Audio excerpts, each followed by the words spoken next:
This promises to be one more interesting panel in a whole conference of such offerings. We have three speakers, Stephen Norwood, Tammy Rossman-Benjamin, and Guy Milieu. Our first speaker will be Stephen Norwood. Professor Norwood teaches at the University of Oklahoma, where he's a specialist in American history. He also connects to the Jewish Studies program there. He's published 5 books on American history to date and numerous articles as well. His most recent book, Stephen, is this one, Anti-Semitism and the American Far Left, just recently out with Cambridge University.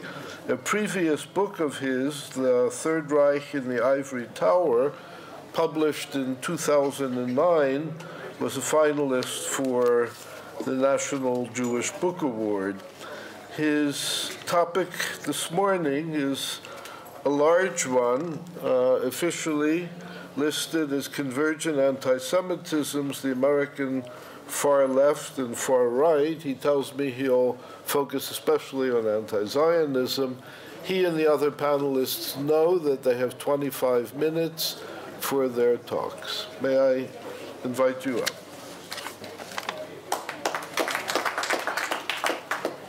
Thank you.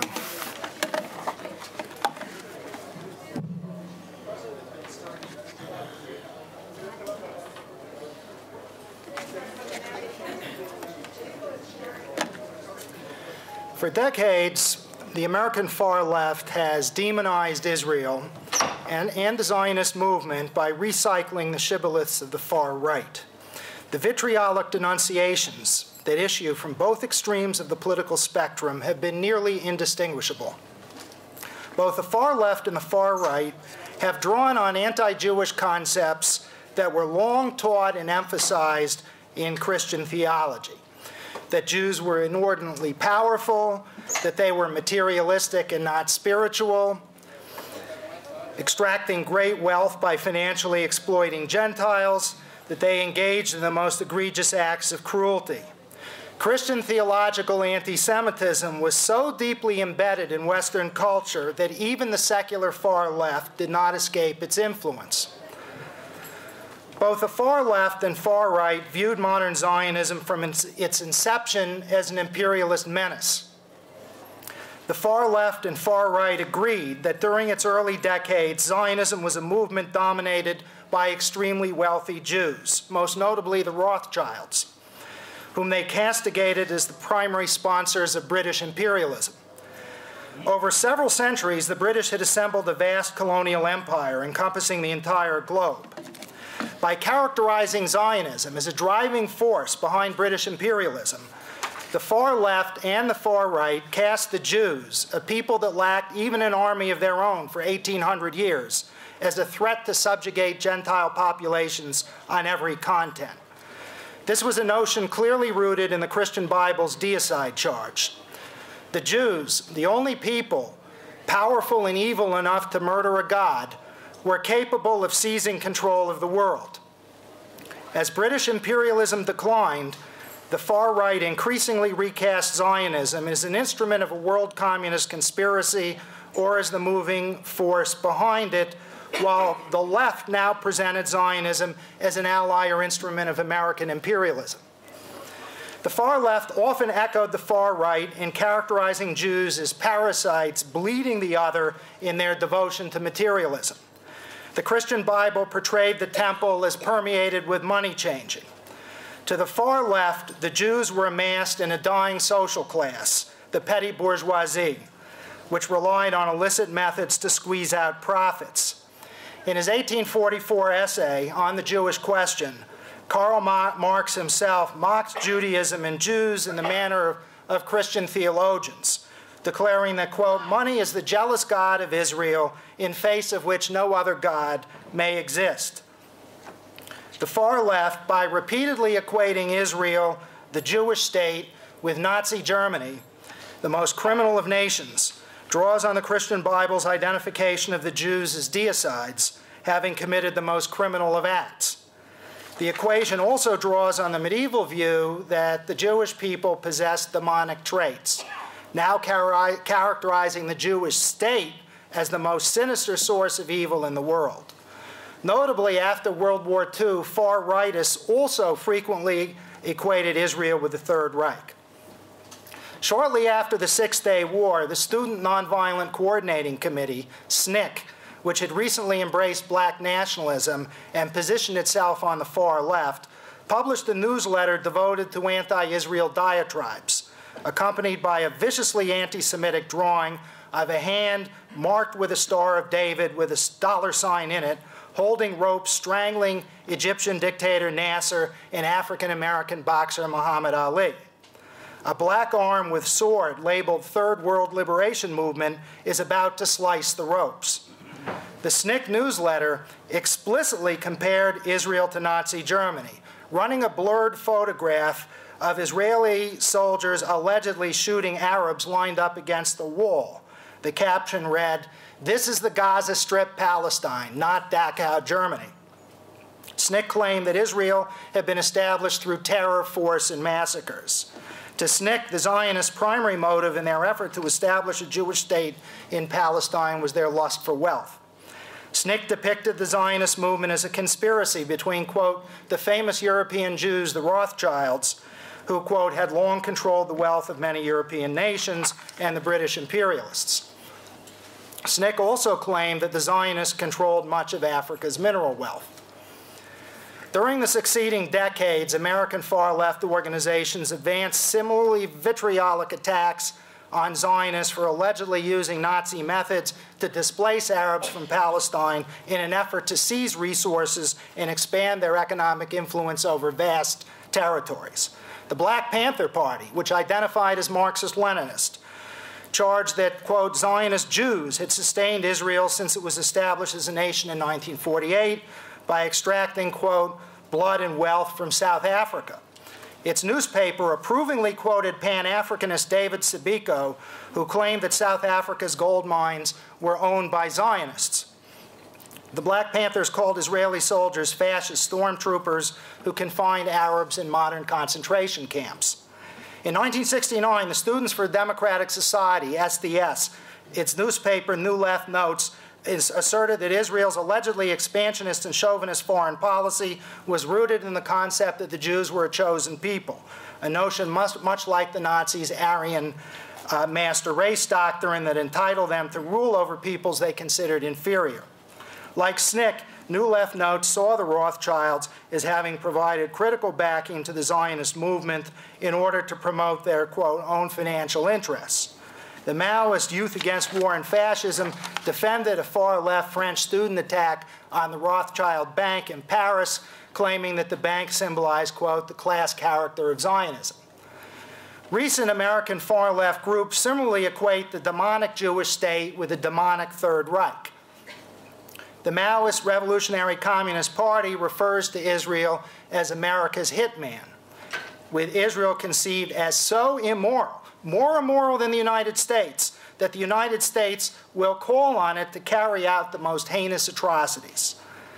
The quasi-Trotskyist International Socialist Organization has accused the Jewish state of the crimes of, quote, dispossession, systematic racism, collective punishment, and wholesale warfare against the population guilty of nothing other than their own existence, unquote. These were, not coincidentally, the crimes of which Nazi Germany was guilty. Decades before, the American Communist Party, CP, portrayed Zionism as a criminal movement as well, when it justified the horrific pogroms against Jews across Palestine in 1929 simply as a progressive anti-imperialist uprising. The CP denounced the Zionists as murderers engaged in what it called frightful land robbery. The Zionists conspired with British imperialists to steal Arab land in order to seize control of Palestine's allegedly rich chemical resources.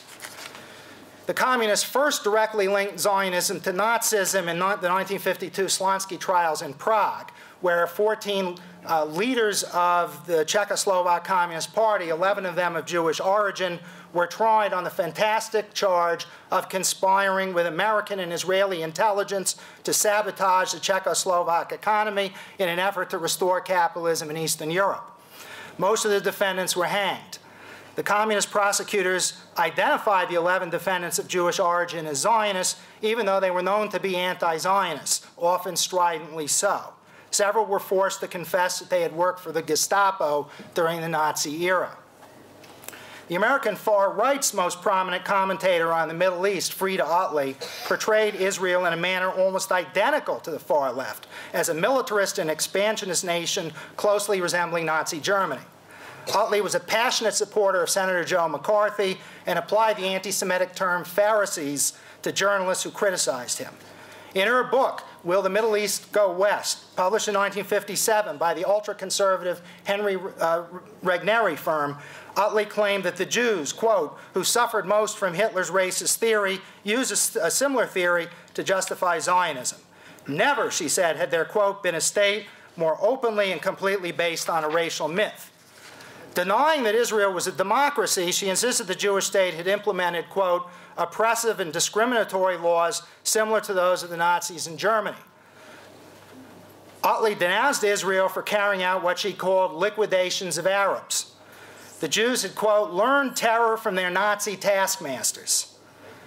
Otley complained in 1961 that the Israelis were trying Adolf Eichmann in the same section of Jerusalem, quote, from which Arabs had fled in fear of Zionist terrorists who had massacred the inhabitants of Deir Yassin, unquote. Like New Left notes, Otley compared the notion of Jews as a chosen people to the Nazi belief in Aryan supremacy.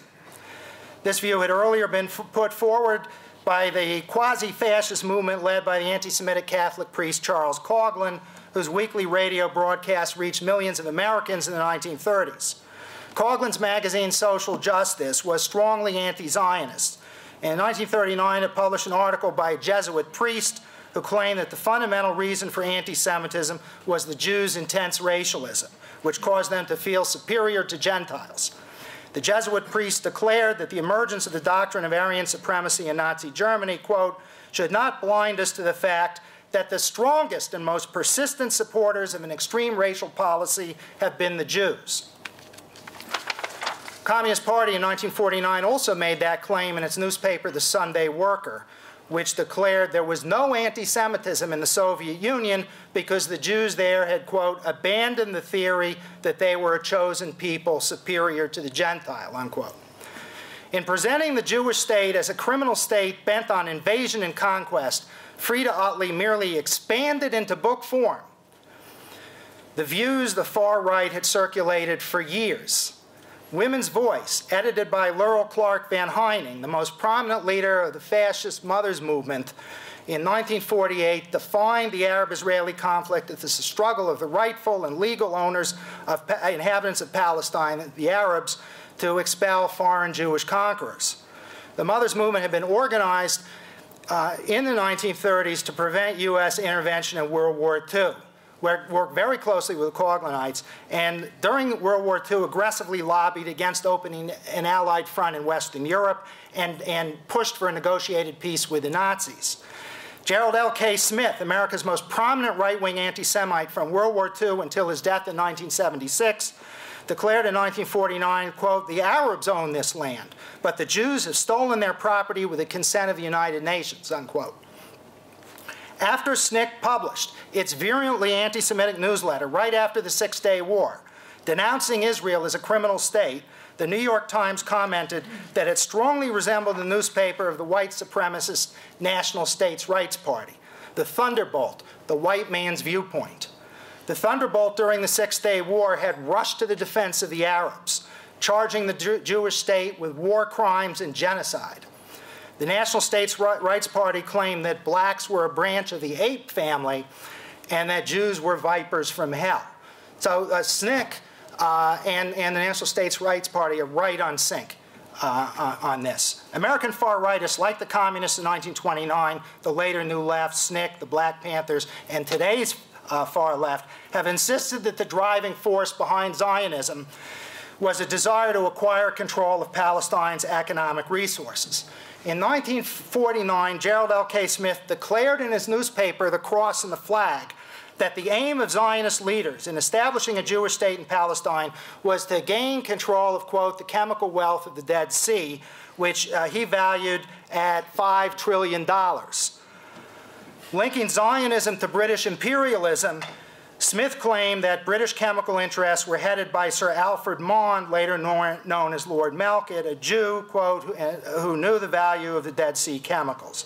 And Smith stressed that Zionist leader Chaim Weizmann was a chemist. He obviously knew about the value of the Dead Sea. According to Smith, the Balfour Declaration in 1917 cemented the Zionist grip on the Dead Sea.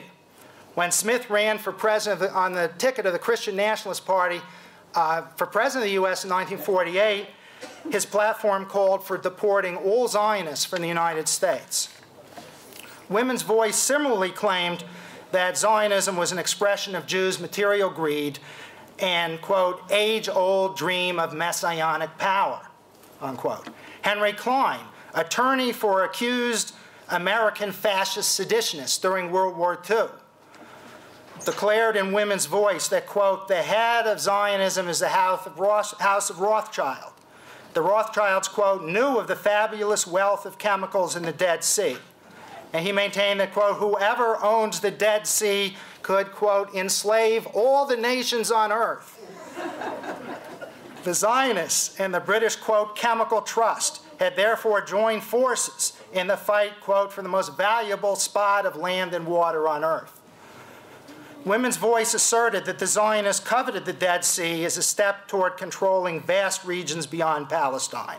The Zionists, quote, eyes were fixed on the enormous wealth of oil, potash, and phosphates of the Jordan Valley, unquote.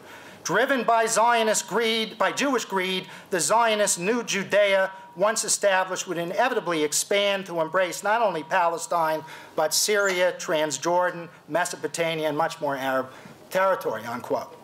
Charles Coughlin, the Catholic priest, again, who regularly broadcast anti-Semitic diatribes and whose influence was extensive. It's a little misleading to look at the far right as a marginal group. Coughlin had the Boston press so intimidated, and the governor of Massachusetts, Leverett Saltonstall, so intimidated that savage street beatings and beatings in parks and other places of Jews, which were labeled at the time small pogroms, and which were also occurring in New York and other American cities, vicious beatings, were never covered in the Boston press. And it was not until October 1943 that Arnold Beichmann, one of the most courageous journalists in America, writing for the New York tabloid PM, came to Boston and in this explosive story presented a full documentation that these beatings had been going on for years. Jewish youth were savagely attacked. Some were disfigured. Jewish girls had their clothes ripped off. What today would be called sexual battery was very frequently committed on them. And the governor and the mayor of Boston and the press looked the other way. And the day after this article appeared in PM, the governor, Saltonstall, called the press conference. When he noticed Arnold Beichmann was in the audience, he called out, "That was a stinking article, and you can get the hell out of this office," and had his bodyguards pull Beichmann out of the building. And I was very pleased. Beichmann and I corresponded at the time, about 10 years ago. I was doing an article on this subject in American Jewish history, that when he died, his family included that episode about Saltonstall's barbaric treatment of him, and the fact that PM had stated, the people of Boston talk only to Beichmann, but Beichmann can't talk to the Gov.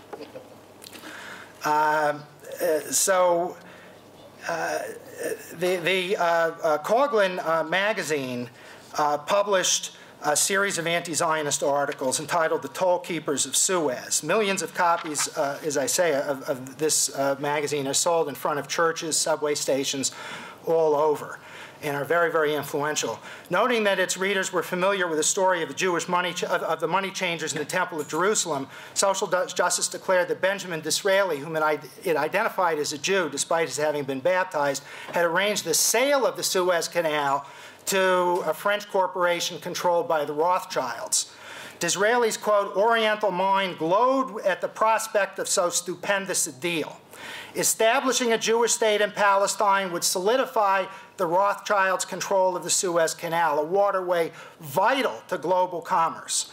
Parasitic Jewish toll keepers, already on the job, were piling excessive taxes on ships passing through the canal, fastening the Rothschilds' golden chains on the world's producers.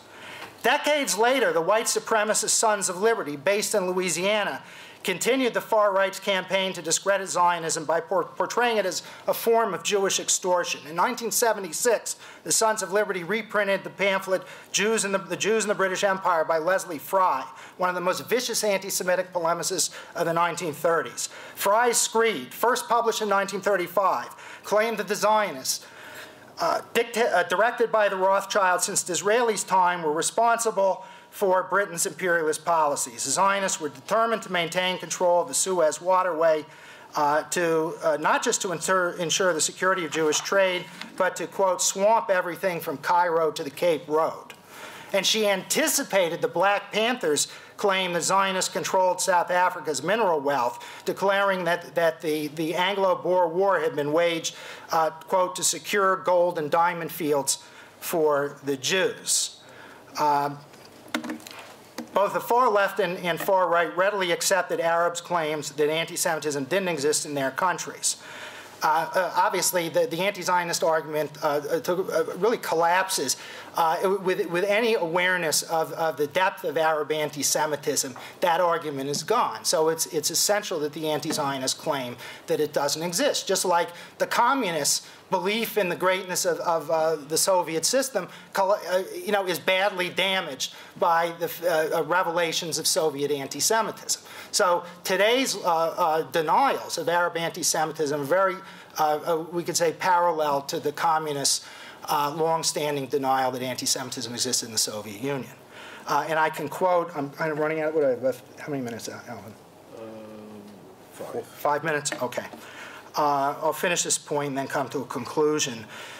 New Left Notes endorsed Yasser Arafat's statement that, quote, Arabs have never discriminated against Jews. The Trotskyist Socialist Workers' Party and the Black Panther Party also repeatedly insisted that Arabs and Jews had always lived in harmony before the Zionists attempted to establish a Jewish state in Palestine. The far leftists were merely echoing the position that Coughlin's social justice had advanced and others on the far right. Social justice declared in 1938 that Jewish immigration to Palestine, encouraged by the Balfour Declaration, had reversed centuries of peace between Arabs and Jews. Gerald L.K. Smith's The Cross and the Flag repeated the same claim. Later, Frida Utley repeats the same claim in her 1957 book, stating that before Israel was carved out of Arab territory, the Arabs had always lived in amity with the Jews among them. She declared that the Arabs, she denied the Arabs had systematically expelled the Jews from the countries of North Africa and the Middle East. Neither the far left nor far right have shown the slightest interest in the plight of the Sephardi and Mizrahi Jews who lost everything when they were expelled from their homes by the Arab nations. And I'll skip to the conclusion in the interest of time. I could also see the arguments from the far left and far right are exactly similar in terms of denying any Jewish historical connections to the land of Israel. I could cite quote after quote here, but in the interest of time, moving right to the conclusion. And here, I don't know if this reference might be lost on people who are not Americans or even who are not in my cohort, having read Superman comics in the late 1950s, whether Israelis or Europeans are familiar with the Bizarro world, which was introduced at that time in the comics, where it's a world where everything is the opposite. Up is down, down is up. Instant coffee takes like 12 hours to make. And so what I have to say is that the far left and the far right, and increasingly the mainstream media and academia, are inhabiting a Bizarro world. That's what it is. In reality, in the real world, Zionist immigrants settled in an Arab land that lacked natural resources. They reclaimed swamps and made previously uncultivated land fertile through decades of taxing physical labor and later through inventive forms of irrigation. If you go through U.S. State Department Commerce, you'll see statements that the Zionists will never succeed with making a Jewish state here. There's no resources. There's nothing there. Okay? Yet the far left and far right portray Zionism as a movement sponsored by ultra-rich Jewish financiers who covet Palestine for its unparalleled riches. Secondly, the Zionist movement was significantly influenced by socialism and the labor movement, backed predominantly by working and lower middle class Jews. The wealthier you got, I think, the less likely you would be sympathetic to Zionism. The far right and far left nonetheless insist Zionism is a plutocratic movement invoking a long-standing anti-Semitic stereotype of non-productive, devious Jews accumulating wealth by speculation and exploitation of Gentile labor. My last point, and then I'm finished, the far left and far right recast, and this is an important point, are recasting the Jewish state as a new Nazi Germany. This is a country peopled by Holocaust survivors, Allied veterans of the fight against Nazism, and refugees from the world's most vicious anti-Semitic regimes and populations. At the same time, here's the bizarro world again. The far left and the far right welcome Nazi war criminals into their lands and often place them in very high political and military positions. They also recruited Wehrmacht veterans to fight in their armies against Israel in the War of Independence. All of this is ignored.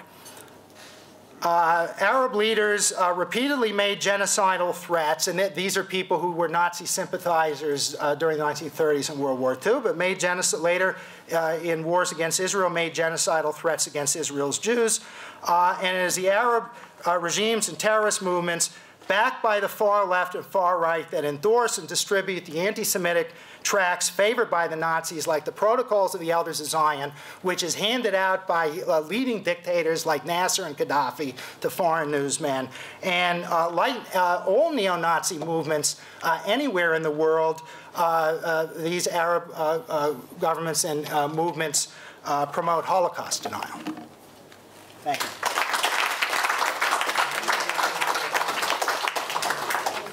Thank you, Stephen, and we'll have a chance to talk about your talk in the question and answer period. My Israeli friends have long lamented the shrinking of the Dead Sea, but I never before realized that it was worth $5 trillion, so everything must be done to stop that, that's for sure.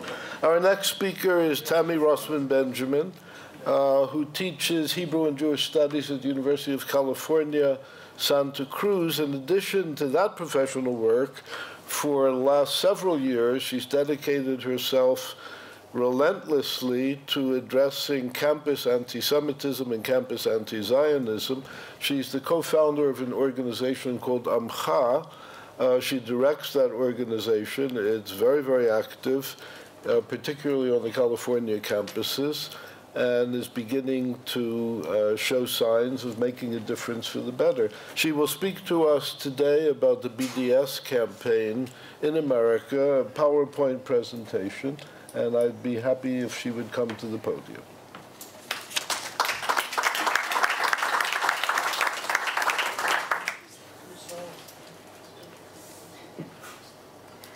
Thank you so much, Alvin, and Professor Wistrich, thank you so much for inviting me to this wonderful conference. Boycotts of Israeli universities and scholars are among the newest expressions of academic anti-Zionism and anti-Semitism.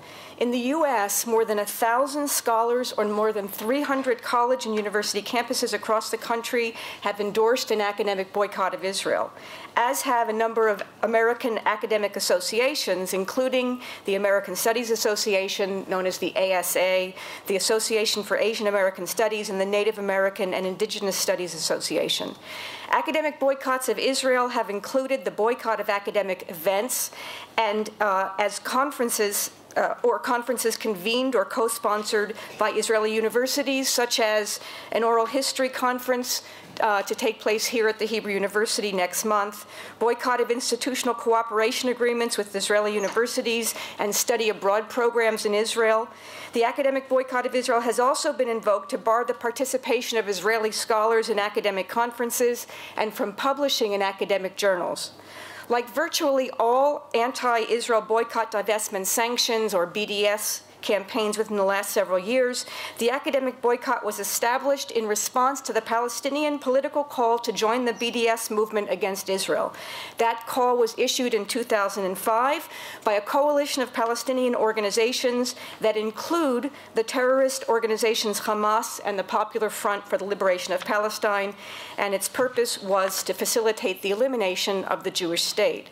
Omar Barghouti, founder and most vocal advocate of the Palestinian Campaign for the Academic and Cultural Boycott of Israel, has publicly described his desire to, quote, euthanize the Zionist project, end quote, and his American counterparts, founders of the U.S. Campaign for the Academic and Cultural Boycott of Israel, have all publicly expressed their opposition to the Jewish state.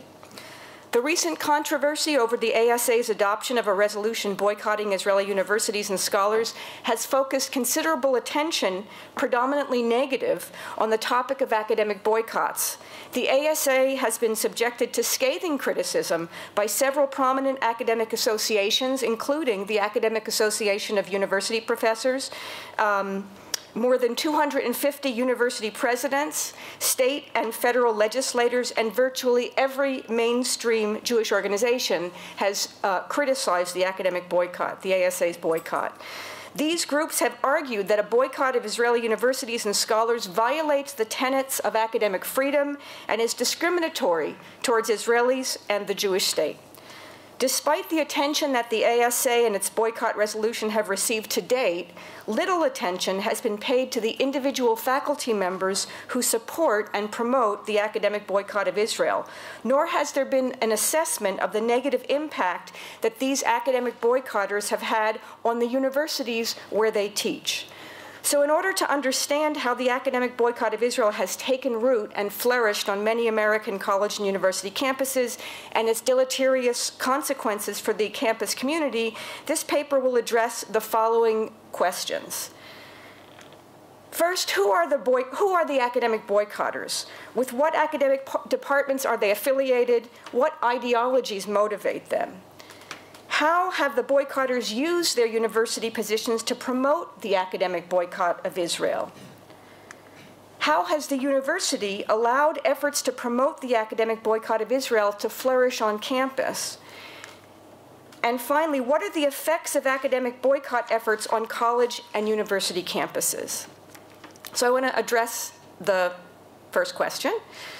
Who are the academic boycotters of Israel? So the following analyses are based on a set of data that includes the institutional and primary departmental affiliations of 938 faculty members in 316 American colleges and universities who have signed or endorsed one or more of 15 statements calling for an academic boycott of Israeli universities and scholars. So of the 938 boycotting faculty, the vast majority, or 86%, were in the humanities or social sciences, so 49% in the humanities, 37% of the signatories were in the social sciences. Only 7% of the boycotters were affiliated with departments in engineering and natural sciences, and only 4% were affiliated with departments in the arts division. The department with the largest number of boycotters, and here we have a chart here, were English or literature. Okay, with 21%. So 21%, we looked carefully at what were the departments, by department, not only by division, but by department, what were the departments of the boycotters in terms of their percentages of the total population of almost 1,000 boycotters. So 21%, or more than 1/5, were from English or literature, followed by ethnic studies with 10% of the signatories, history with 7%, and gender studies with 7%. These data clearly indicate that a boycotter's field of study is related to his or her endorsement of an academic boycott of Israel. But why is this so?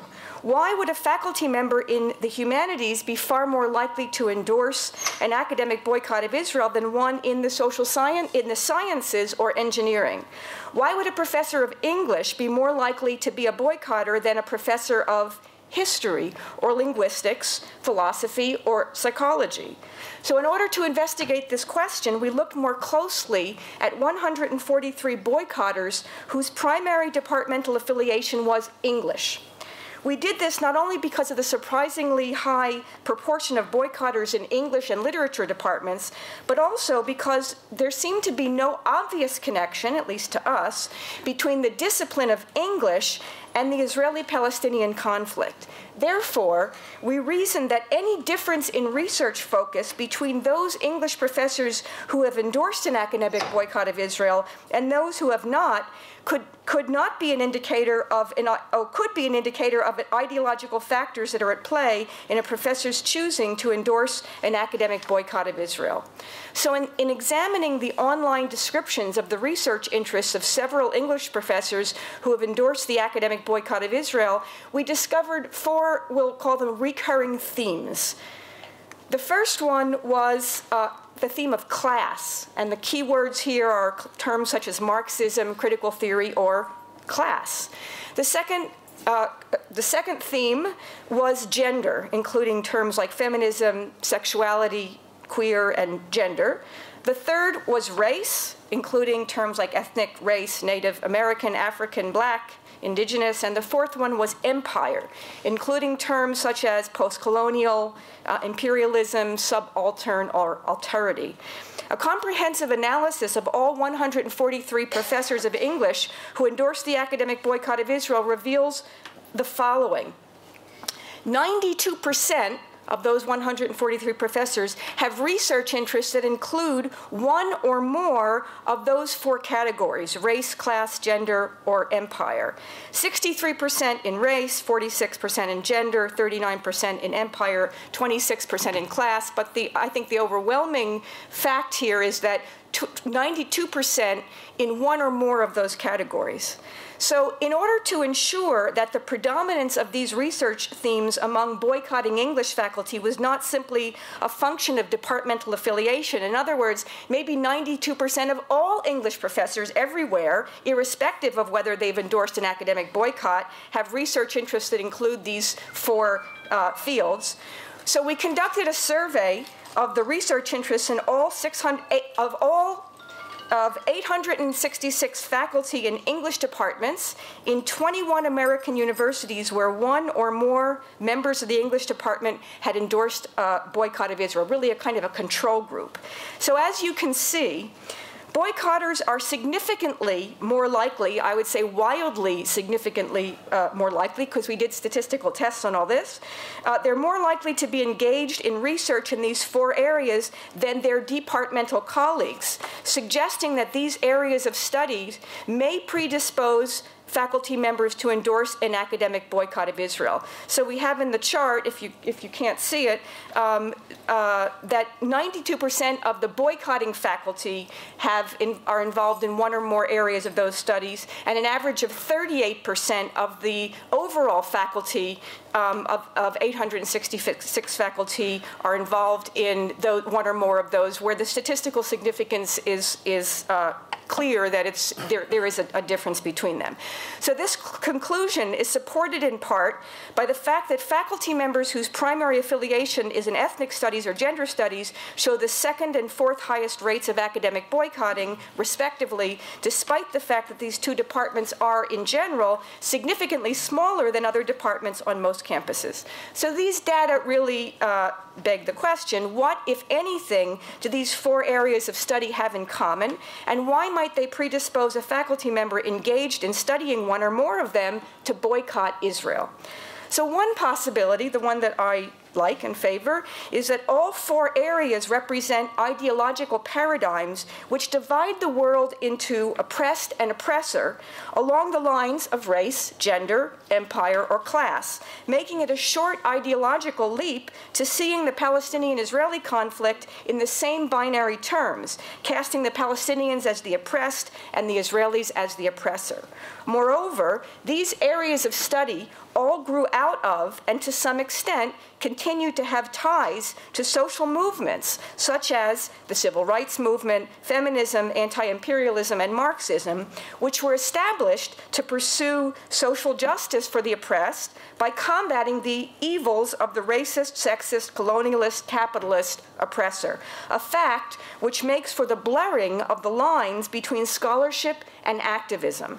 The link between scholarship and activism inherent to the study of gender, race, empire, and class not only helps to explain the disproportionate number of English faculty among the academic boycotters of Israel, it also helps to explain why some faculty feel justified in bringing their anti-Israel activism onto their campuses and into their classrooms.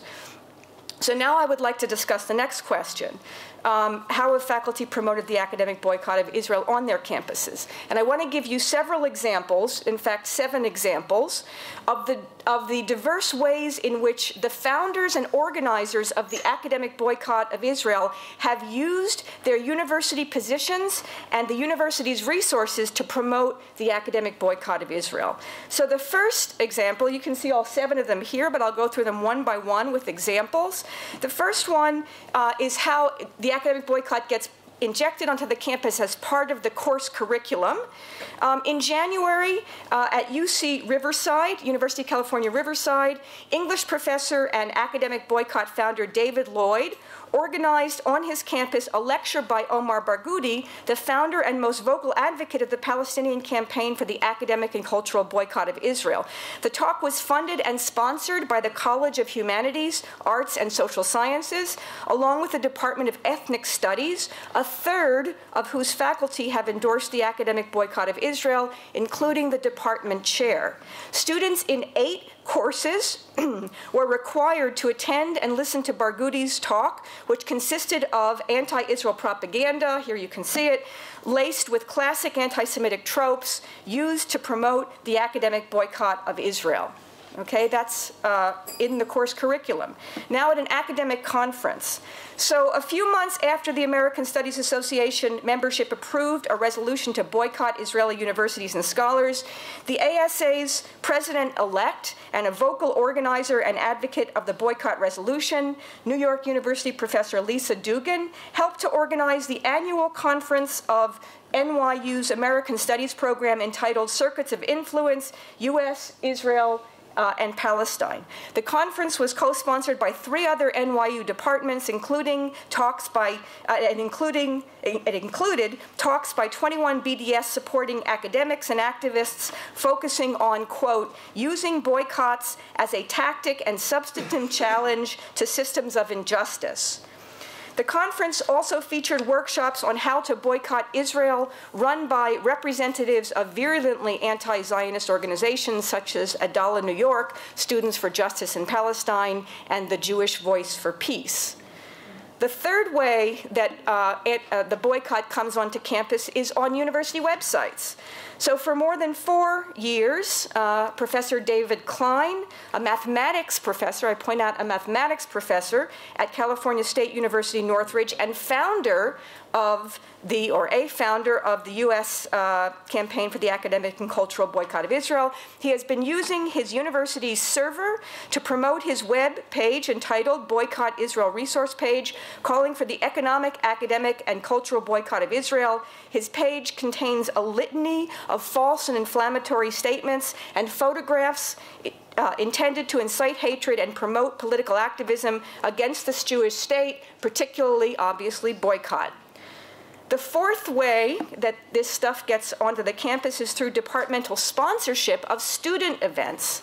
So about a month after the ASA voted to boycott Israeli academics, an organizer of that resolution and a founder of the U.S. campaign for the academic boycott, University of California Davis professor Sunaina Meira, she helped the UC Davis Students for Justice in Palestine to organize an event, again featuring Omar Barghouti and 3 other anti-Israel activists who demonized and delegitimized the Jewish state and encouraged students to engage in activism against it, particularly boycott. The event, which was used by the Students for Justice in Palestine group to kick off their campaign to pass an anti-Israel divestment resolution in the Student Senate this spring, It was co-sponsored by 4 academic units, including MERA's Asian American Studies Department, more than half of whose faculty has endorsed an academic boycott of Israel. The 5th way this stuff gets onto campus is through the faculty advisors to pro-Palestinian students. So we have a faculty member at San Francisco State University. Her name is Rabab Abdul Hadi. She's a professor of ethnic studies and a founder of the US campaign for the academic boycott of Israel. And she's the faculty advisor of the General Union of Palestine Students at San Francisco State. As a featured speaker at student-organized events, Abdul Hadi has advocated overthrowing the, quote, settler colonial occupation of Palestine by any means, including by armed violence and BDS. She has also posted messages on the GUPS Facebook page, like this one, messages promoting BDS.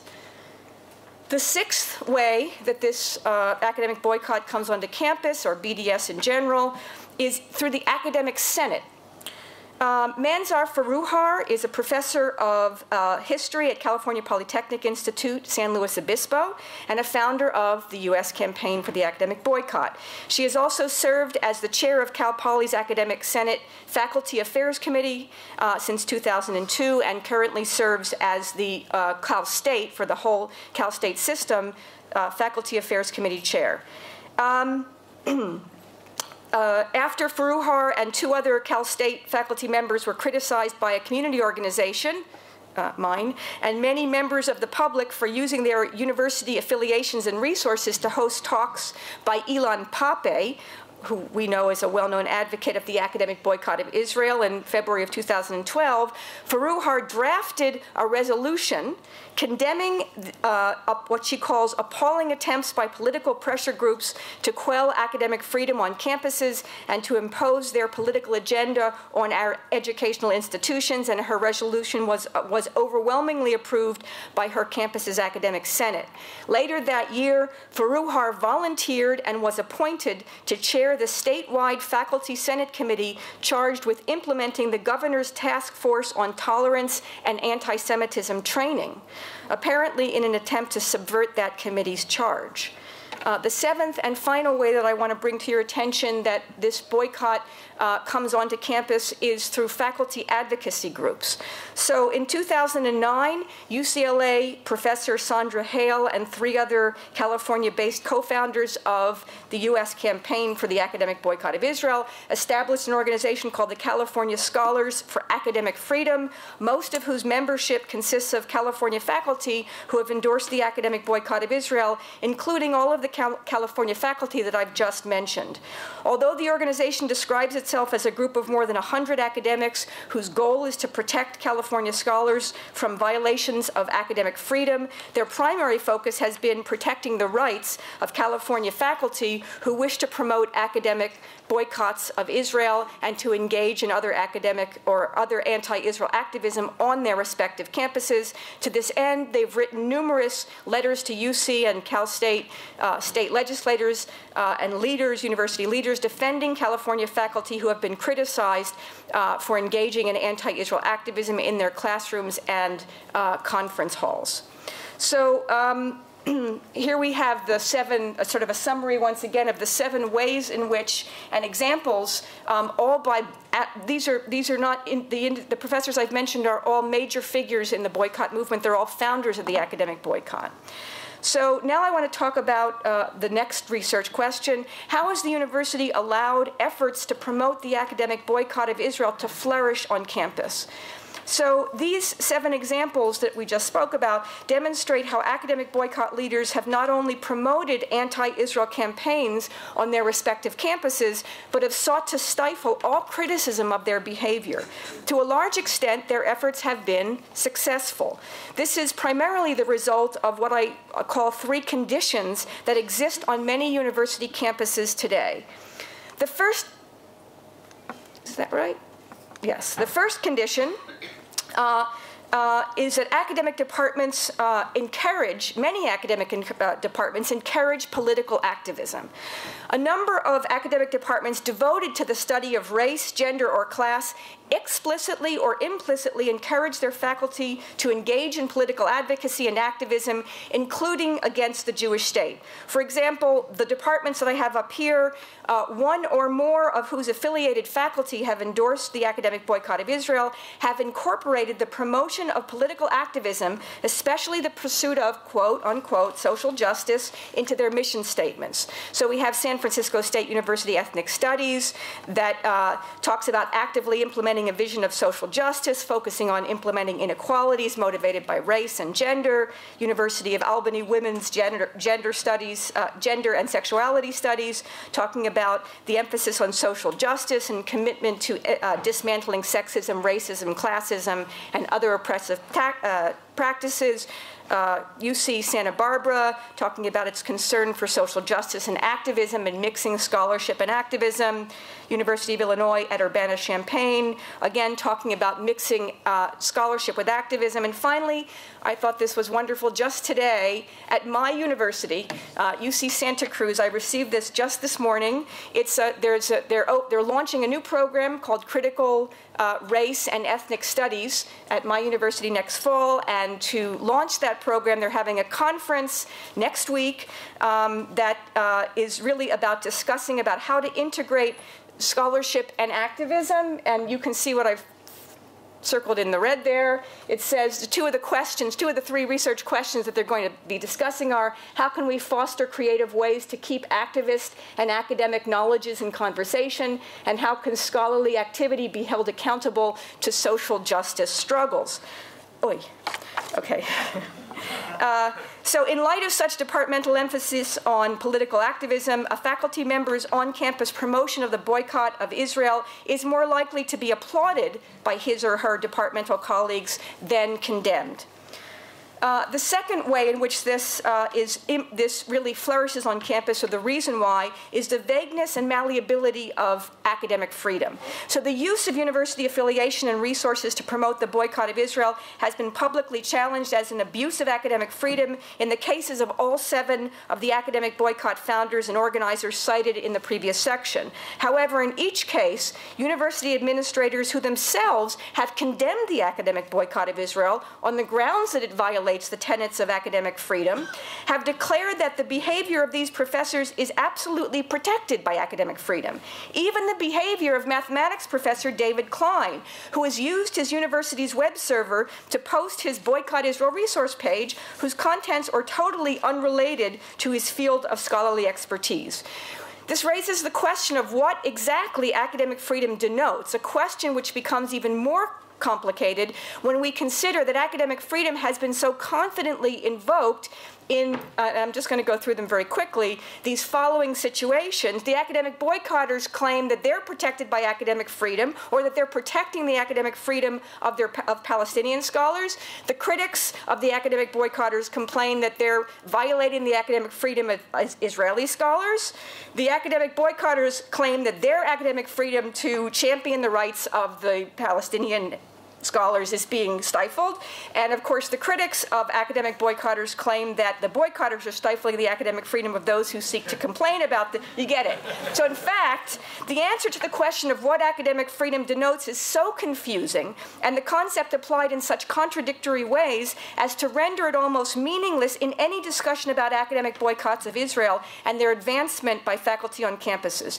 Nevertheless, until clarity is brought to the concept and clear guidelines established for its use, claims of academic freedom will continue to provide cover for faculty who wish to promote an anti-Semitic boycott of Israel. I'm going to need just a few more minutes. Thank you. So, in contrast, this is the third way that this stuff is allowed to flourish. We have the unwillingness of administrators to enforce university policies and the law. In contrast to the vagueness and malleability of academic freedom, university and state and federal laws provide objective standards for behavior for faculty, and several of these policies and laws seem to clearly apply to the case of faculty who promote an anti-Semitic boycott of Israel. We have university policies that protect the academic mission of the university from political indoctrination. We have laws that prohibit state and federal monies from being used for purposes not consistent with the educational mission of the university. We have laws that prohibit discriminatory boycotts, and we have laws that prohibit the harassment and discrimination of Jewish students. And I've given examples there. You can read them yourselves. Although university policies and laws such as these could provide an excellent means of protecting the campus community from the harmful effects of faculty bringing the boycott of Israel onto campus, university administrators have been loath to acknowledge, let alone enforce, these policies and laws. So now I want to discuss very quickly the effects. I understand. I'll do this as quickly as I can. The effects of the academic boycott efforts on university campuses. Faculty members' unbridled use of the university for promoting the boycott of Israel has had three primary negative consequences for the universities at which they are being carried out. The first is a corruption of the academic mission of the university, and I won't go into that. The second is a creation of a hostile environment for Jewish students. And the third is giving academic legitimacy to global campaigns to harm Israel. And these are very serious effects on the campuses, all of the campuses which have this. And now I'm just going to conclude. The problem is a serious one and worsens with each campus-based boycott effort that goes unchallenged. In the absence of a willingness on the part of faculty and administrators to address the problem, pressure must be brought from outside the university. This could include pressure from the public, especially from university consumers and stakeholders such as students, prospective students, alumni, parents, donors, and taxpayers, as well as pressure from legal action or the threat of legal action against universities that consistently permit faculty to violate state and federal law. In the 1930s, thousands of Jewish professors were kicked out of German universities simply because they were Jews. Shamefully, today in the United States, Jewish professors are threatened with being thrown out of scholarly conferences, prevented from publishing in scholarly journals, and denied research or employment opportunities simply because they are citizens of the Jewish state. Although the problem is a global one, it must be fought locally on each and every campus where the anti-Semitic boycott of the Jewish state rears its ugly head. Thank you.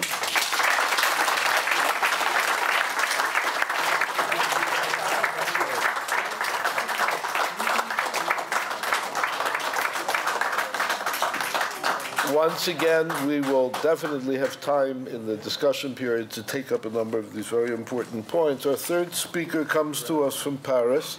He's Guy Milieu, who teaches at the Paris University number 8. His fields include the philosophy of law, the history of cultures, the history of economic theory. He's a very prolific author, has published something like 40 books and a very large corpus of articles in France, in this country, in America as well. In addition to all of this work, he's a senior advisor for the Gatestone Institute in New York. Among books that will be of special interest to you are 3 that touch on questions of radical Islam and our subject, one of those done with Daniel Pipes. His topic today is, in fact, radical Islam, Zionism, and the Western media. I'm pleased to call him to the podium.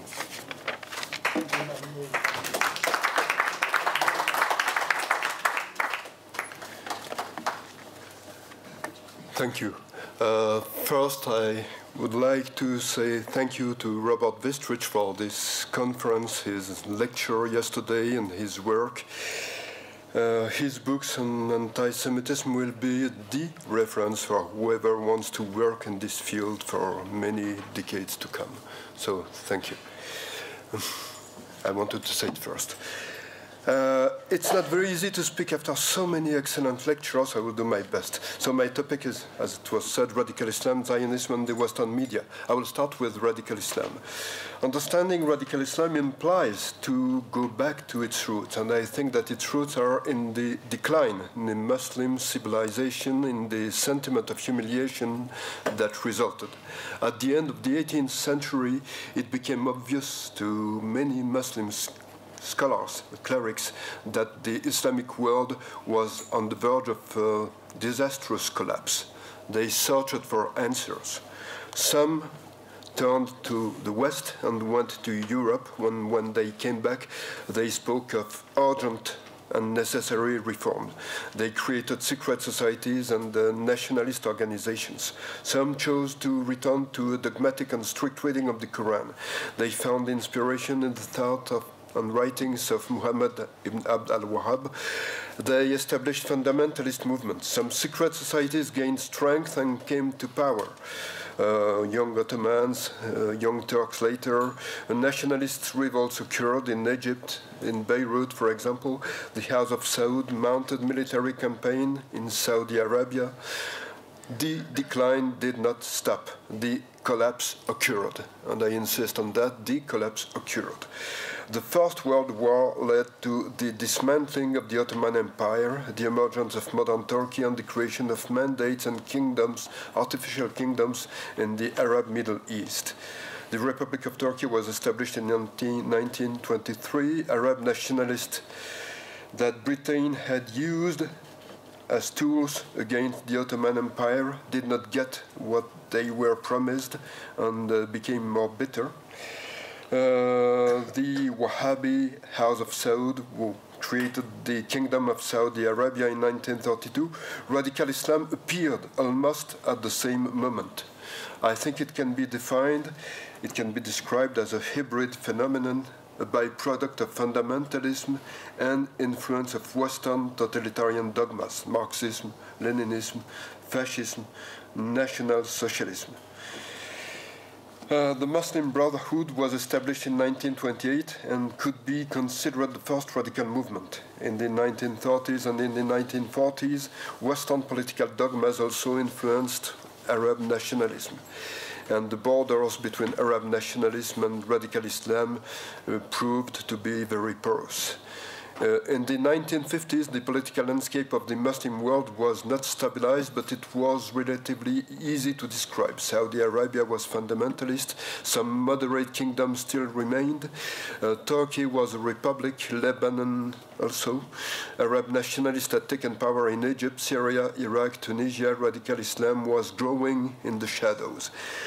In the 1960s and in the 1970s, Arab nationalism gained ground. But the most important change occurred in 1979. Iran became an Islamic republic for the first time.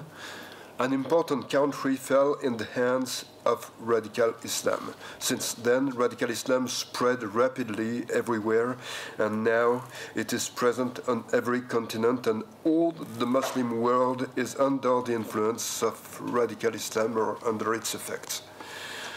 Zionism emerged as the national liberation movement of the Jewish people at a time when nationalism was on the rise all over the planet. It gained strength exactly when secret societies, nationalist organizations, and fundamentalist movements were gaining momentum in the Muslim world. It took shape when the collapse of the Muslim world occurred and when the Ottoman Empire was dismantled.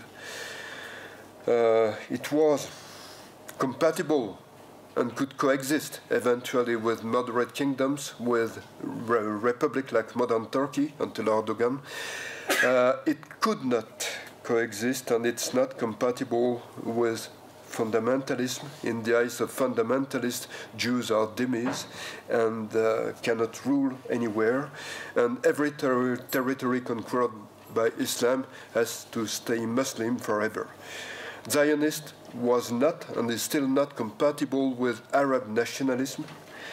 Arab nationalists wanted to end the Ottoman Empire and the presence of Western countries in the Arab world.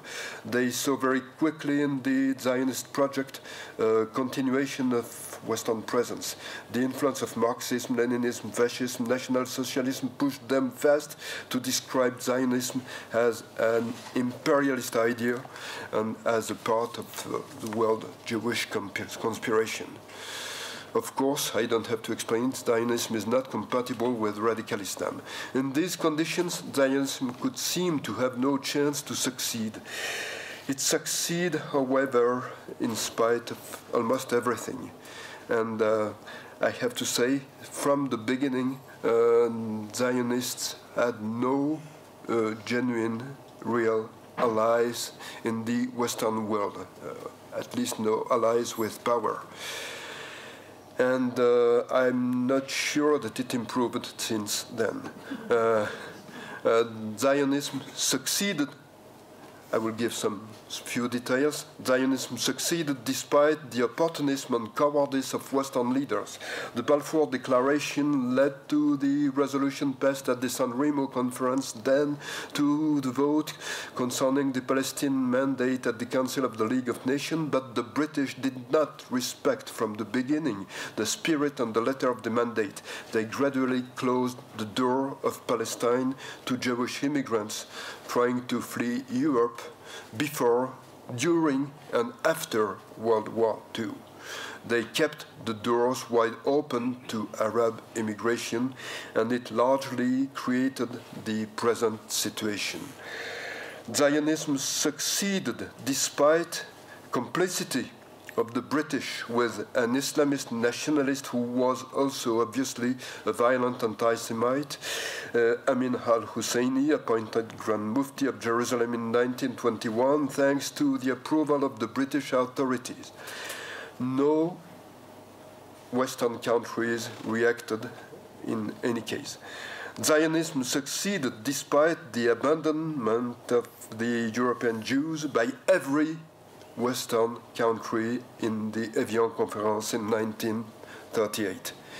It succeeded despite the Holocaust, sure. It succeeded despite, and I think it's very important to say it in order to understand the present situation, it succeeded despite complicity of the Western powers with the Muslim enemies of Israel when Israel was established a few months after the adoption of the United Nations partition plan. No Western country helped the newborn state. Only one country provided weapons, Czechoslovakia, as you know. But it was not at all a powerful country. The armies who attacked Israel were equipped, fully equipped, and supplied by Western countries, mostly the British again. Western leaders did not think, it's clear, Western leaders did not think that Israel would last long.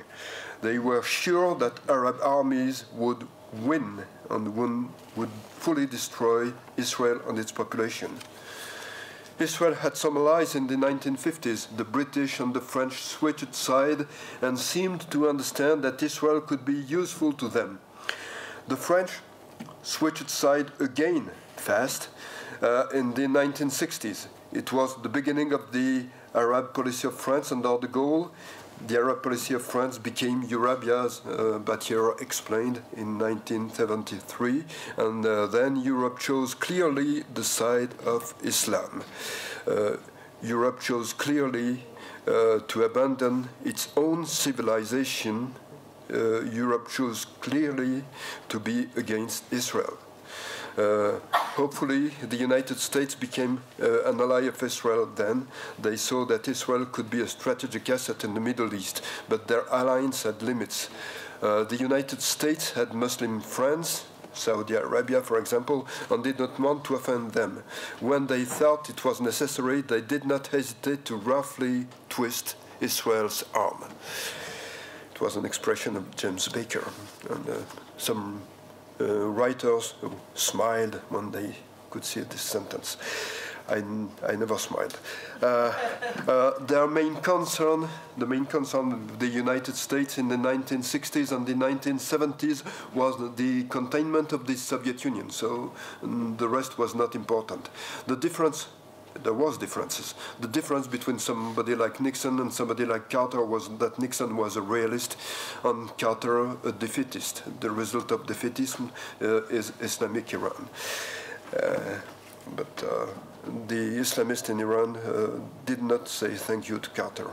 Too bad. Actually, they did. They did? No, not really.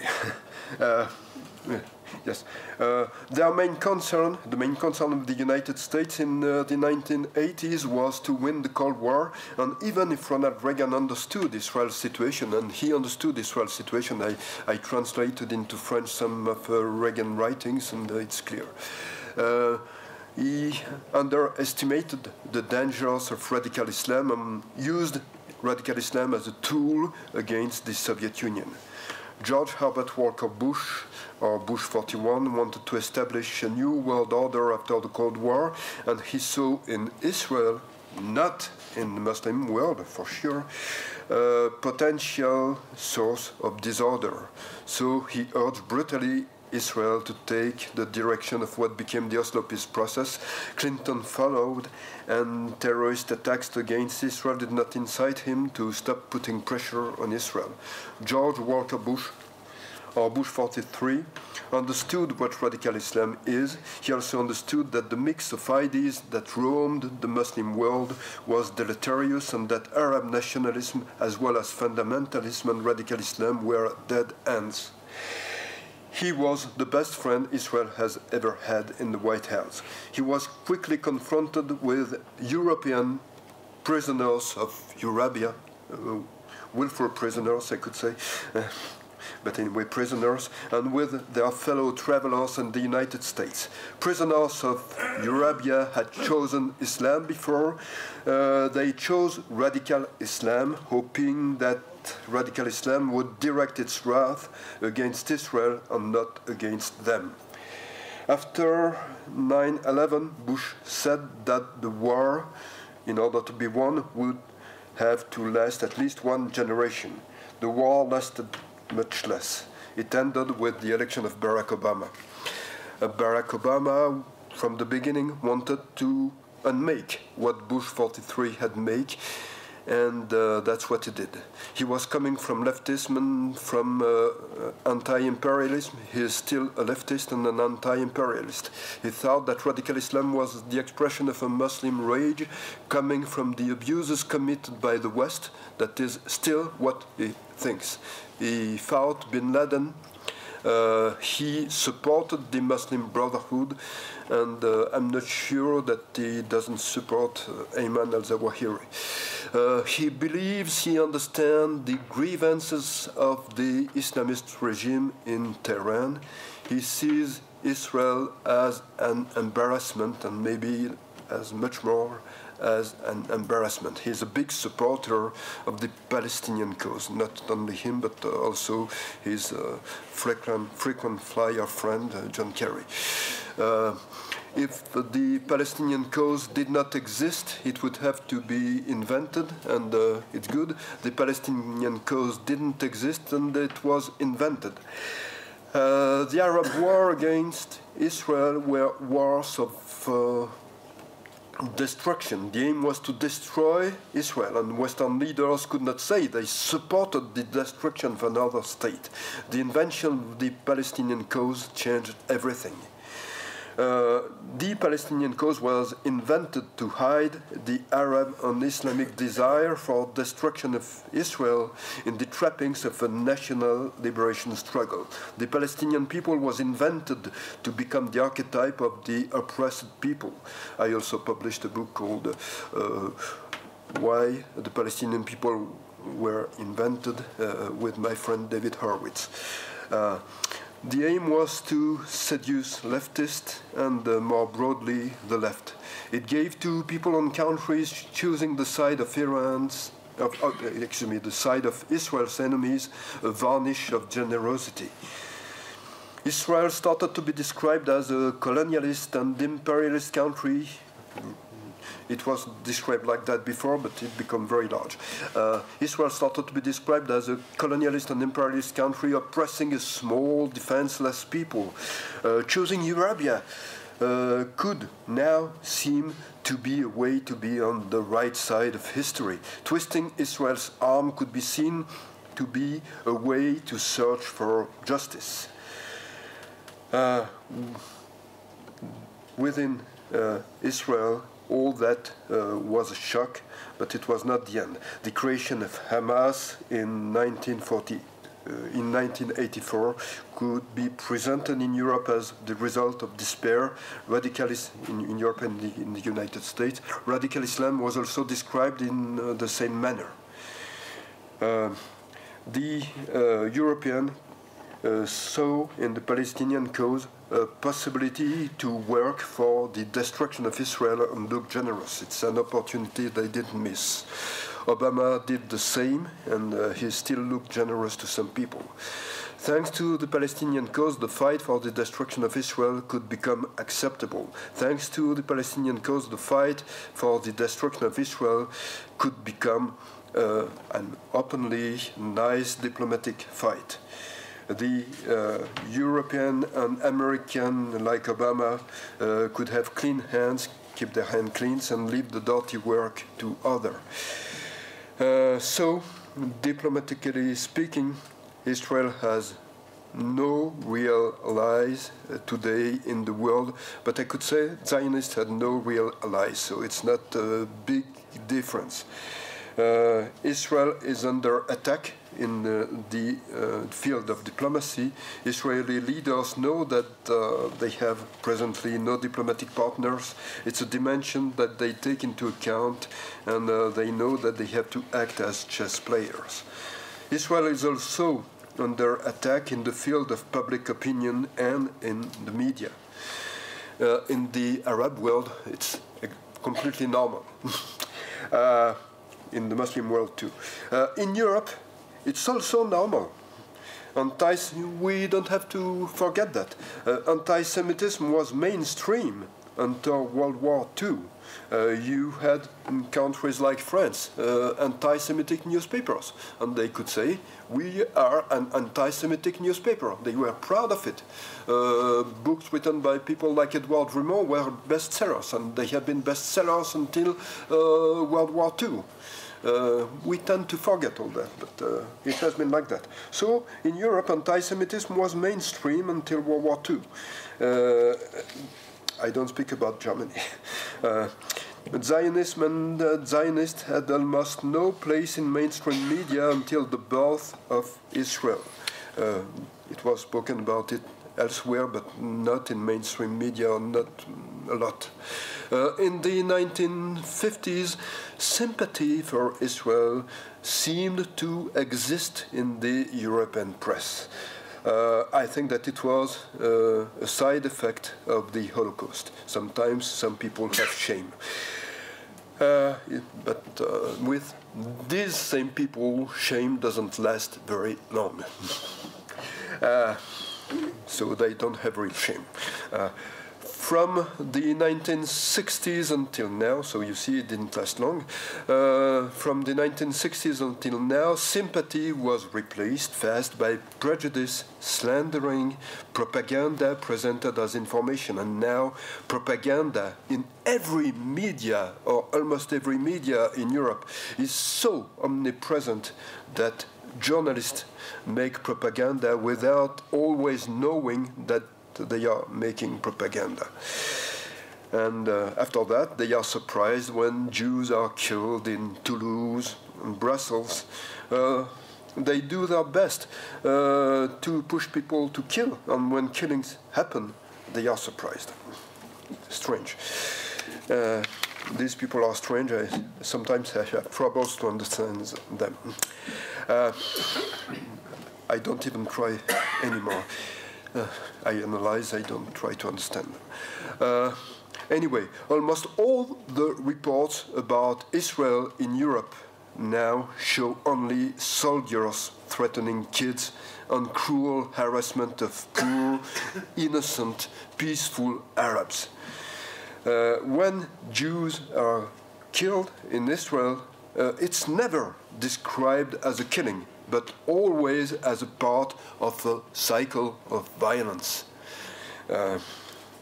what did happen in Brussels, for example, was described in almost all the newspapers in Europe as a gunfight. I could see only one people with a gun. No, nobody shot at him, but it was a gunfight. Perfect. So nobody has responsibility in anything. Gaza, especially not Muslims like Mohamed Merah. In the French media, Mohamed Merah, the killer in Toulouse, was described as a poor guy who was lost, who was poor, who didn't know which kind of profession to choose. And the result was that he killed Jews, Jewish kid in a school. You see the kind of explanation you can have? No. Gaza is depicted almost every day as an open-air prison where people risk starvation. Judea Samaria is depicted as an occupied Palestinian territory, etc. I would say that if what is said about Israel and the Israeli people was said about any other country or people in the world, it would be considered incitement to hatred. But as it is said in Europe about Israel and the Jewish people, it's considered acceptable, even nice. The result is the acceptation, the slow acceptation of the idea that Israel could be destroyed, and maybe that Israel would have to be destroyed, and that it would be almost normal. The demonization of Israel grows. Israel is often described in Europe as the main troublemaker on the planet. If you look at some polls, Israel is even above Iran, and almost at the same level as North Korea. Jews who support Israel are considered in Europe more and more as troublemakers. Thank you. Okay, I will be short. So you imagine the consequence for the Jews who live in Europe. If you support Israel, if you show that you support Israel, or even if you say that you support Israel, you're a troublemaker. And if something happened to you, people will say, it's your fault. It's not the fault of the person who attacked you. It's your fault. Israel is often described in Europe as the main cause of radical Islam. So I would say, and people say it, suppress the Jews, suppress Israel, and radical Islam will calm down. In America, the situation is bad. All what has been said is true, but it's not as bad in Europe. Anti-Semitism existed in America, but it was never really mainstream. American Christianities were never as tainted by anti-Semitism than European Christianities. Anti-Israeli prejudices, slandering, and propaganda penetrated the American media. American universities, obviously, but not as deeply at the European medias and university. Imagine it can be worse in Europe. Words used to speak, to slander Israel in Europe are not considered acceptable, not yet, in the United States. It doesn't mean that vigilance is not necessary. You have books now published in the United States, like Goliath by a man called Max Blumenthal. He is a Jew, but he's mostly a leftist, anti-Zionist, and he compared the Israeli army to the Nazi army, and he inspired the man who killed people in Kansas City a couple of months ago. I would have to, yes. I would have to finish. I wanted to add much more things, but I will finish. I accept discipline. In general, I don't accept discipline, but here I accept. If I accepted discipline in Europe, I would have disappeared for a long time. Especially when I speak at the French TV. After all, they don't invite me, but at least they cannot shut me up. In spite of almost everything I could say, it would be my conclusion, and I would have to add many more things about it. Zionism has fulfilled its main objectives. Anti-Semitism is still alive. It will always be alive. Jews are still hated, but Israel exists. Jews have a state. Anti-Israelism is here, but Israel exists. And I could add to what I said. In general, I will cut what I wanted to say. Israel is growing stronger every year, and I wouldn't say the same for the people and the countries around Israel. I said that the Muslim world was collapsed 1 century ago, and I would say that fundamentalism, Arab nationalism, have no future. You see it in Egypt. Egypt is collapsing completely, economically speaking. And I don't know if Marshal Sisi, when he will become president, will be able to do something about that. But these countries have no future, and you can see it too in the birth rate. Almost nobody speaks about the birth rates in the Muslim countries. They are crashing down right now. The only country with a positive birth rate in the area is Israel, and it has to be said too. So the Muslim world is still in a state of collapse. Israel is not in a state of collapse. If you look at Europe, Europe has made very bad choices. Europe has chosen Islam, chosen radical Islam. Even when Europe intervened in Africa, for example, they don't say that it's against radical Islam. No, never. They say it's against Boko Haram, people in Mali, but never radical Islam. They are too scared to speak about radical Islam. They have chosen the side of radical Islam. They are prisoners. But Europe right now is on the verge of collapse. Europe is in very bad shape, and the result of the European elections showed it. I could say that the big difference, and it will be my last sentence, the big difference between civilizations is the choice they make. I think that you have mostly two kinds of values in civilizations, either resentment or the love of achievement. I think that all the civilizations that choose or go on the way of resentment finish badly. And I think that Muslim world will finish badly and will go out of history. I'm afraid that Europe risks to finish badly because Europe is contaminated by resentment more and more. It was the case in the 1930s. It's the case again. Europe was saved from resentment by the United States after World War II, but they repeat their own history. Israel and the Jewish civilization have almost always, I know that some leftist Israeli exist, so but they are the exception that confirm the rule. And I think that now they are in the opposition, and they will stay there for a very long time. It's my hope too. So Israel and the Jewish civilization has always been on the side of the love of achievement.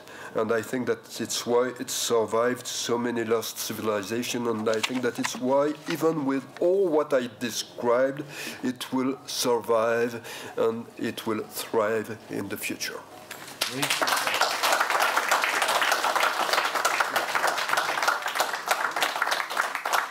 We do have a bit of time for questions and discussion before lunch. Gentlemen, right here.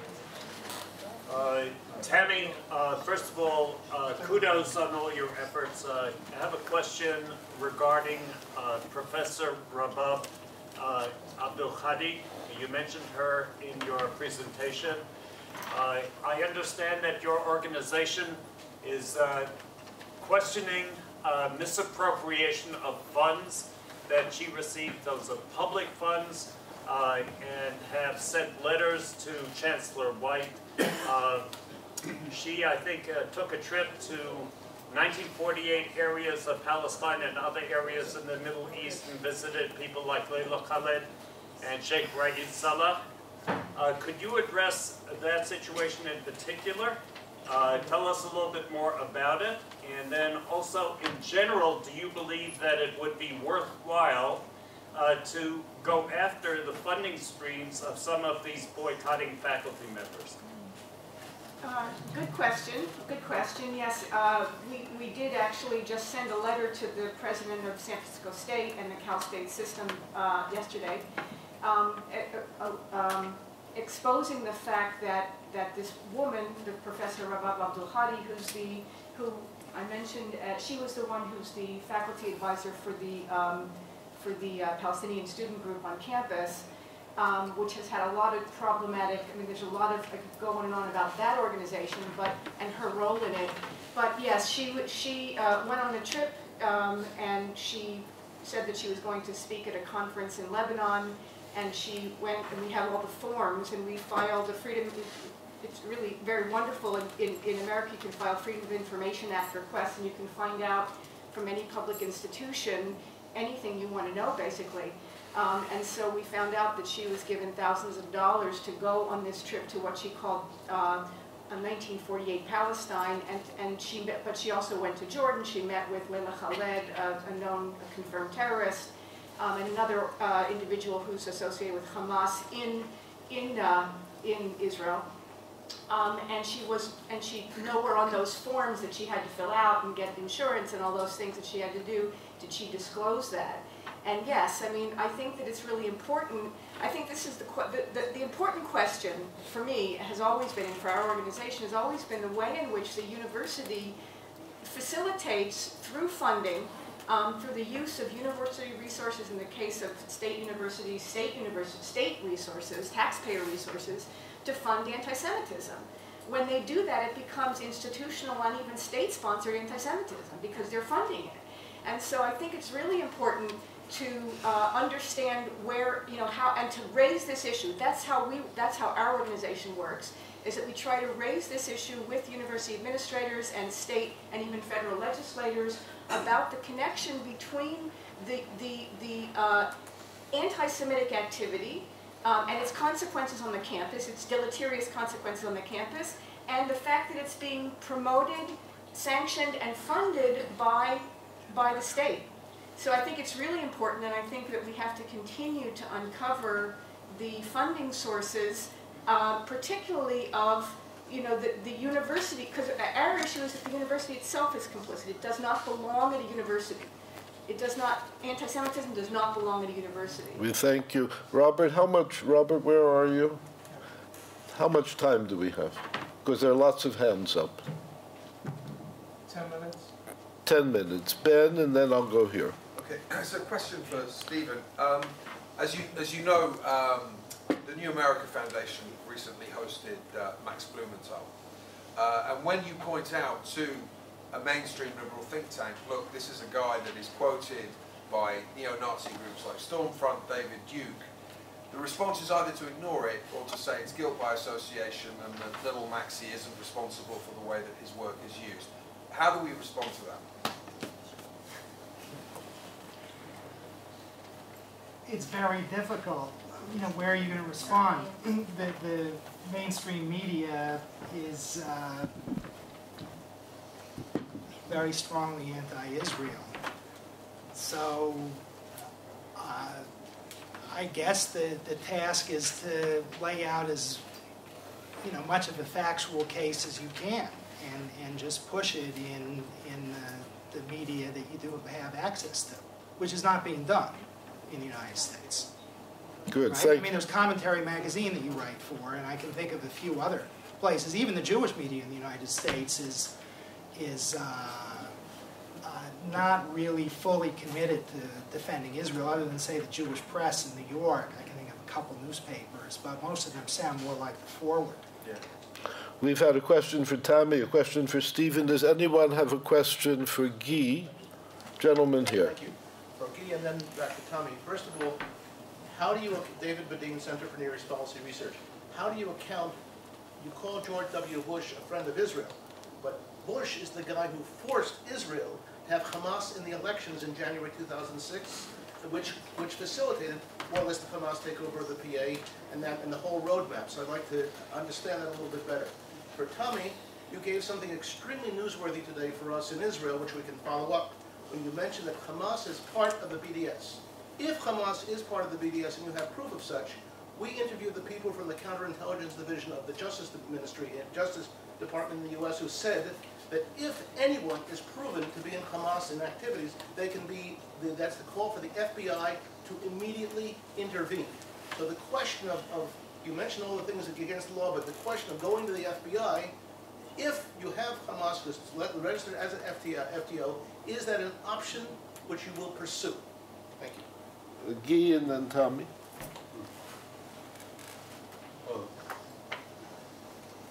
First, the mic is not open.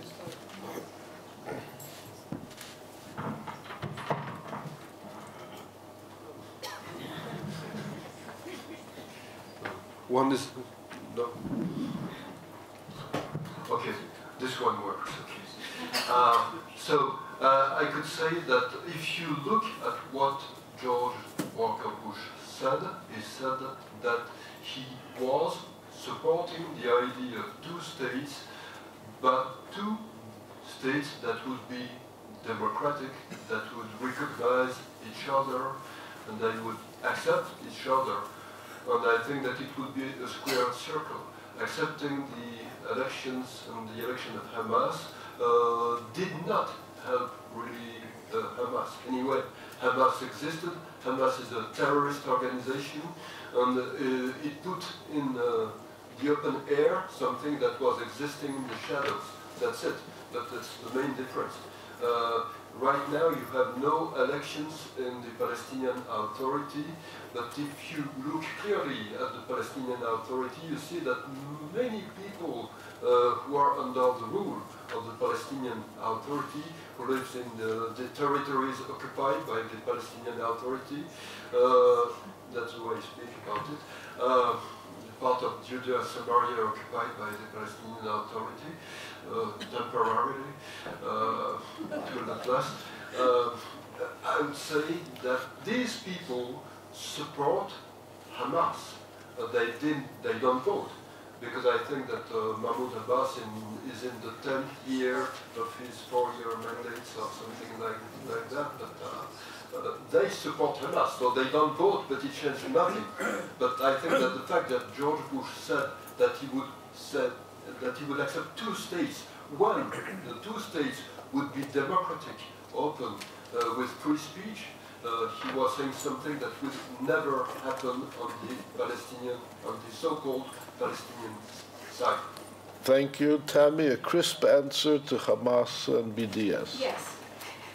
Yeah, I mean, if we can show that, I mean, the fact is that the 2005 call from the Palestinian civil organizations for the boycott of Israel included one of the umbrella organizations included many organizations, dozens of organizations, including the PLO and Hamas and the PFLP and the PFLP command. So there are actually three terrorist organizations that I could see within that global civil group that was that were terrorists or on the State Department's terrorist list. And if that, if we could find a way to use that to go after the academic boycott of Israel and the way it's being implemented on campuses, I think that we should use every means available to us. So yes. Elchanan and Robert. I have a question to Tammy. It's a question which I've already asked you once or twice, and it's time to ask it here in Jerusalem. How effective is the BDS? How does it affect us? Because we don't really feel it that much here, I must say. We know it exists, and sometimes there are things, but by and large, we don't see it that much here. So, I think in terms of the impact that, again, the impact that it's had on American college campuses, which is what I explore, is enormous. Yeah, it's really colored the discourse. It's really changed. I mean, it's really the narrative is the prevalent narrative is the Palestinian narrative on almost every major college campus in America. And so how does that, I mean, that you might not see the effects at this moment, but the effects are enormous in terms of what we talk about, the demonization and the delegitimization of Israel worldwide. And they are part of what's happening on American college campuses is not divorced from what's happening throughout the world. There's no backlash? Backlash? In terms of what? In terms of the BDS movement against it?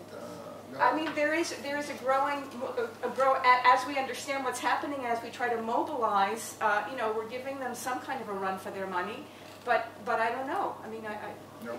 turns out. Robert, I wish we had time because I still see many hands. The question but is very, very short. yes. And it's addressed to Guy. Somebody said yesterday, and I want to sharpen it and put it this way.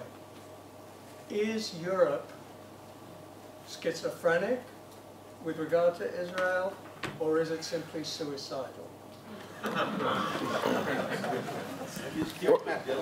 Or both. Yes, I could say that it's both. I think that Europeans don't see that Israel is on their side, that they belong to the same civilization, and that they have the same enemies. But I could say that it's suicide too, because Europeans have chosen the side of Islam at the time of Arabia, and after that they chose the side of radical Islam, saying maybe if they shoot at other people, they will not shoot at us. And now they are in front of radical Muslim groups growing everywhere in Europe and doing what did happen in Toulouse, doing what did happen in Brussels. It could happen anywhere else. And if you speak with European politicians, that's why I said prisoners of Arabia, they say, we cannot say some things because we risk riots in the suburbs, and anyway now Muslims vote, and if they don't vote for us, they will elect somebody else, so we have to shut our mouth and don't say anything that could be a trouble with these people, and that's the reason why when you have friends going to war in Central Africa, in Mali, and when Europeans react to what's happening in Nigeria, they say, we fight Boko Haram, we fight radical people. They never say radical Islamist. Even that word doesn't exist. It's never radical. It's extremist. Radicals, well, Islam is never or almost never included in the sentence. They react as prisoner or as hostages. And the results are visible. I don't know if when you have all these people making bad, stupid reports about Israel, these people believe what they say. But I think that they are brainwashed and they are afraid to say something else. Because I know journalists, many journalists in France, and in the radio, for example, if they say something else, they receive threats. And in such a case, they are scared, and they say, I don't want to die, so I will say what they want me to say. And I know what it is to receive threats. Sometimes, after a show at the TV in France, people stop me, mostly Arabs, I must say, in the street, and they say, hey, we don't like what you say. And I understand what they mean. Lunch awaits us, but one more question, and then we'll have it. Yes. And I have to apologize, not really a question, but I have to say two things. I came here in part to hear from Israeli academics what they're going to do about BDS. Not ask a question that says, what's the big deal? I mean, you have Jewish activists around the world. Tammy, this person is on the front lines in the place of California, 24 hours a day defending you. So the question is, we're so sick and tired of having former Israelis, current Israelis, including people who attend faculties, who serve as the tipping point for it.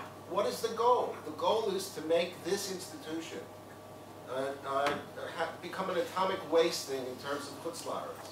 So I just don't understand what your question is. You have the wrong question. You're on the wrong page. The target is you.